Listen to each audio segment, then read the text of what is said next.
Hybrid winter vegetable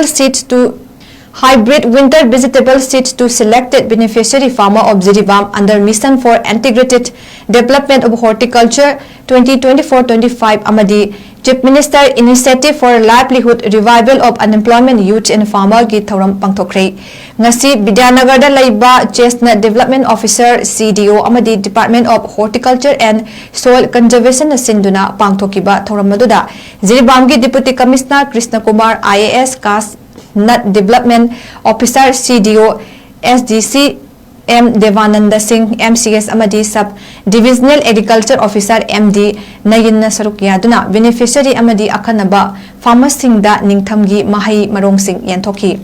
ngasigi maru marang yenthokpagi matangda and Debisini Devi CDO 𝗬𝗓𝗡 na haikibada 𝗬𝗓𝗡 gi tongan ba mafam kayadagi community tongan ba community dagi beneficiary chamga yankhai gi mathakta ningtham thagi maru marang sing beneficiary farmers sing da fanghanki chathok hengatna bagi pandamda ningtham thagi maru marang sing asi farmers sing da yenthoklaga farmers sing gi income hengatna ba amasung pothok hengatlabadi income hengalakani aduna lawmi sing gi livelihood asi fagalakani amasung irang asina subang nongpong khangdana lairiba singna farming da mai on senduna pothok chathok marang kaina puthok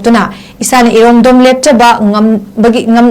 ngamnabagi damak program adu sinbani haina fongdoki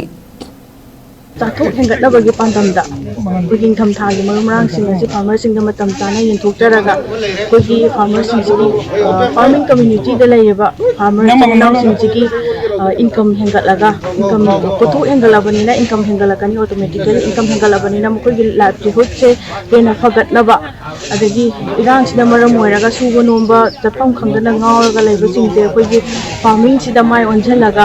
chathok wataba chathok ki marang kaina puthokna isana iromdom lepchaba ngamnaba program ati chinjabani Hybrid winter vegetable seeds to selected beneficiary farmer of 𝗬𝗓𝗡 under Mission for Integrated Development of Horticulture 2024-25 amadi Chief Minister Initiative for Livelihood Revival of Unemployment Youth and Farmer gi thauram pangthokre ngasi Bidyanagar da laiba Chestnut Development Officer CDO amadi Department of Horticulture and Soil Conservation na sinduna pangthokiba thauram maduda 𝗬𝗓𝗡 gi Deputy Commissioner Krishna Kumar IAS CAS Nut Development Officer CDO SDC 𝗙𝗓𝗓𝗓𝗓𝗓 MCS amadi Sub Divisional Agriculture Officer MD Nayinna saruk yaduna beneficiary amadi akanaba farmers singda ningthamgi mahai marong sing yenthoki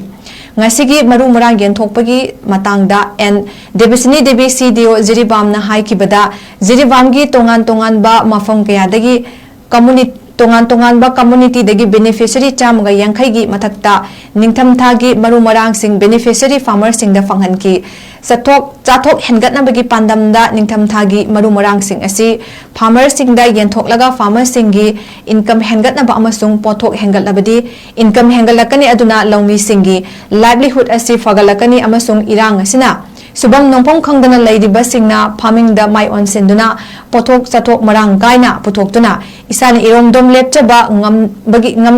ngamnabagi damak program adu sinbani haina fongdoki chathok hengatnabagi pandamda kuing tham thagi marang sing asi farmer sing da matam chana yenthokjaraga kugi farmer sing farming community da laiba farmer sing sigi